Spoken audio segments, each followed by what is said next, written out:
Hey, what's up everyone? Welcome back to another video. It's Suev here. Today I'm going to show you all the best build in Minecraft Dungeons as of the Flames of the Nether update. You don't need the DLC to get this build, and it's really going to help you in the new free Ancient Hunts that came out with the free update. It clears max difficulty Apocalypse easily as well, and overall it's a lot of fun to use. I want to say a huge thank you to Lord Force for helping with this video. He really helped with creating a lot of the build and helped me collect some items for it as well. Alright, let's get into the build. First, I'm going to show you all what the build consists of, what its items are, and then we're going to get into a gameplay showcase of it, and I'll tell you where you can get the items as well. So, full guide, let's get into it. First of all, the build is kind of founded. The base of it is from this Reckless enchantment, which is a new enchantment which reduces our max health by 60%, but it also increases our total melee damage by 80%. Now I know that losing 60% of your total health might be scary, but trust me, this enchantment is worth it, and it is very, very powerful. So this is kind of where this build stems from. We are putting this on the Wither armor. The Wither armor is the best armor for this build. It gives us 35% damage reduction, 50% souls gathered, and 6% lifesteal aura. And that lifesteal aura is incredible because we are doing so much melee damage. It heals us up a lot. We want to make sure to get this armor. Now we already went through the first enchantment that we want, which is really a must-have.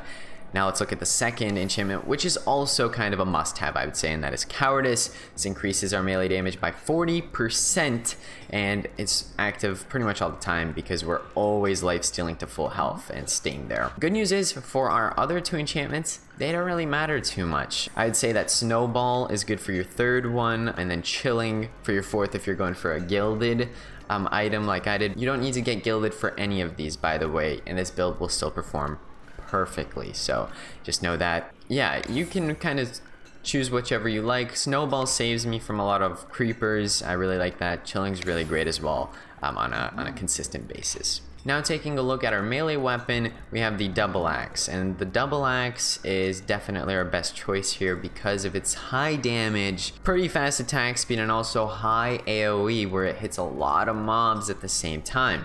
The fighter's bindings are a good weapon too, but they just don't compare to the double axe in this case because their base melee damage just is not as high, and they cannot attack nearly as many mobs at the same time. So for this build, the double axe has a much faster clear time. Now looking at its enchantments, there are three enchantments that we are really looking for, and those are Committed, Critical Hit, and Sharpness.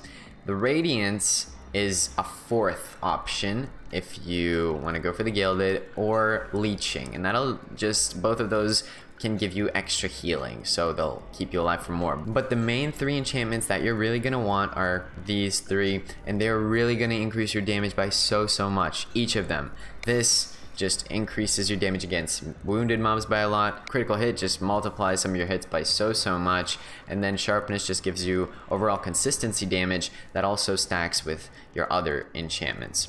Now taking a look at our ranged weapon slot, we actually have a lot of flexibility here. Now mainly you're gonna want a soul bow. That's the best type, but you can't actually get any charged bow. We are looking for the enchantments on this. The bow itself doesn't really matter as long as it is a charged bow. We want burst bowstring, cooldown shot, and dynamo. Each of these play a very significant role, which I'll explain in a moment. The fourth enchantment that we want, if you are going for gilded, which you don't have to again, would be Anima Conduit, and this can only be on a soul bow. You don't really have to worry about that. It'll work fine with just the first three, but if you really want to go best in slot, then that's what I would recommend. Now to quickly explain these enchantments. We use Dynamo because once you have Dynamo and Torment Quiver together, activate at the same time. So I roll, I have a charge of Dynamo, and I also have Torment Quiver, and I shoot a fully charged shot. That shot one-shots everything. Literally anything, any ancient boss. It's kind of a glitch in the game right now.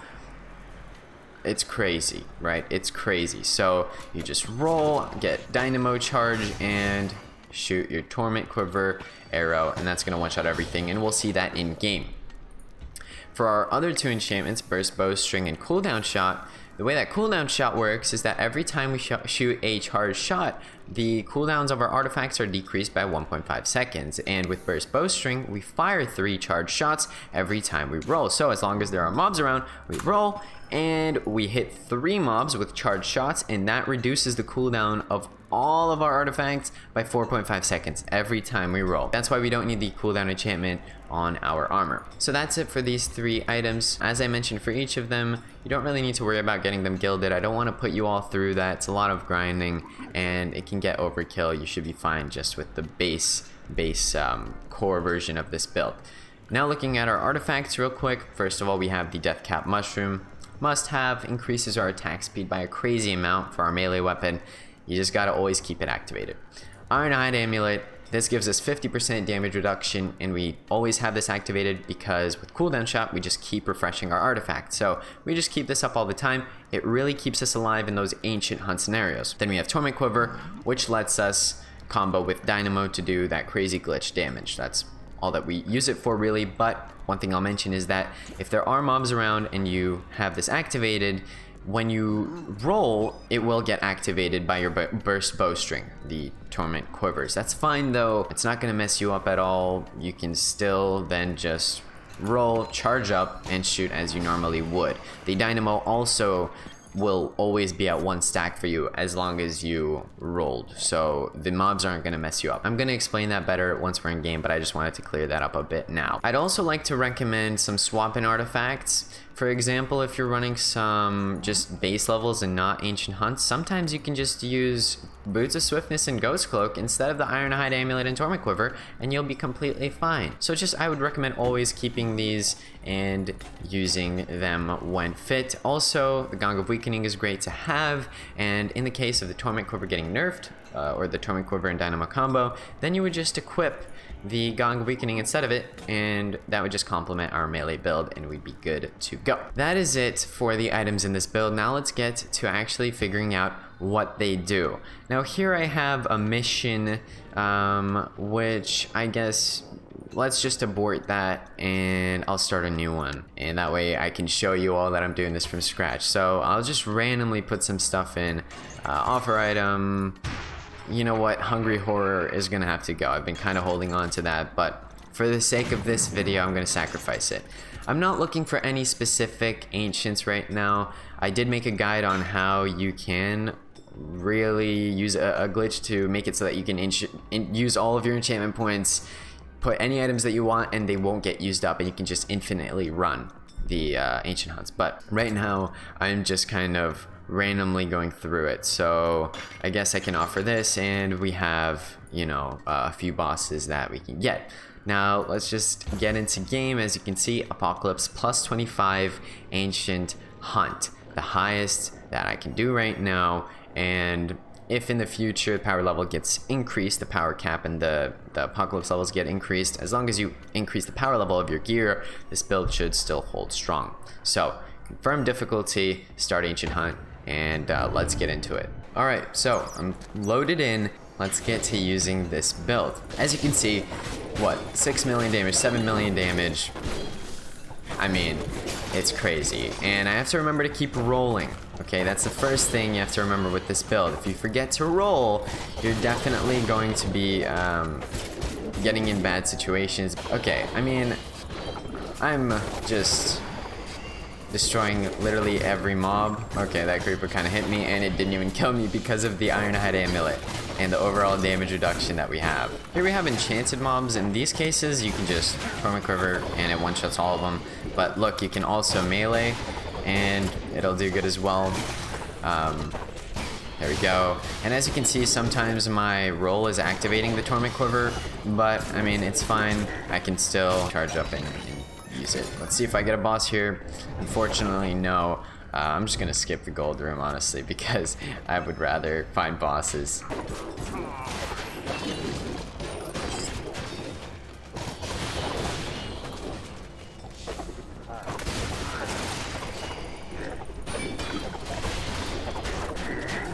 Alright, here I have another Ancient Hunt boss, and there we go. I actually got it. It wasn't just a treasure room. Now you're gonna see the power of the Torment Quiver Dynamo combo. If I can find the button, here it is.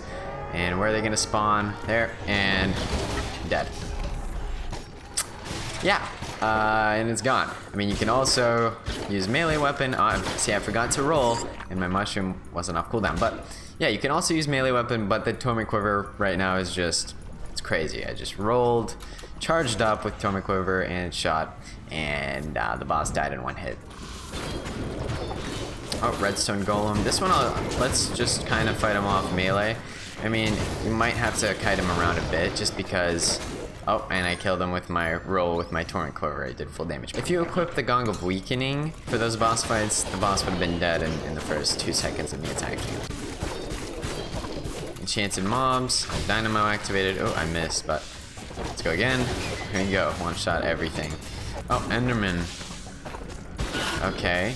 And let me just, I want to show you all how powerful the melee build can be on bosses with Gong of Weakening. So let me see if I can quickly just swap this in. Where are ya? And, oh, I don't have the Gong of Weakening up yet. Hold on. Reset it with a roll, and, oh, and 27 million damage. And that's no strength. So, I mean, as you can see, you can definitely deal just pure melee damage as well. That's what I love about this build. It's just the best of both worlds. Another boss room. Nope. But I guess this is a good place to show Torment Quiver. All those enchanted mobs are dead.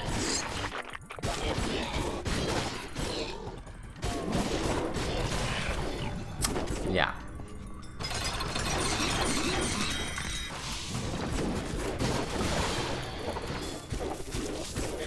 I'm taking a lot of damage, but I'm also able to really heal myself up easily, as you can see, because of the lifesteal. Oh, here we go. Same boss again. You know what? This time I'll just fight him without using the Torment Quiver. Now that can be more challenging, so I am going to put in the Gong of Weakening. Let's do it. This is going to be a bit more difficult, but still possible. Make sure to roll to reset the cooldowns, and boss down, and sidekicks down as well. So there we go. There we go. We're showing off the power of this build for sure. Oh, a bunch of frozen zombies here. Don't know exactly what's going on with them, but take him out.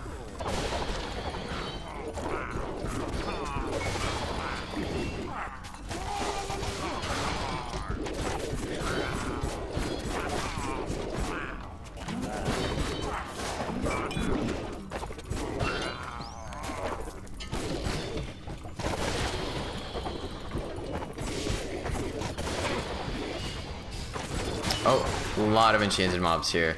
This is a great place to just Torment Quiver them all down without even looking at them, because otherwise they can just get you one shot. All these ranged mobs shooting really fast at you. You can't really do much to prevent that. Oh, here we got an evoker. Couldn't talk. Well, I can't talk, but he's dead anyway, so it's fine. Chest room, clear everything in front of me easily.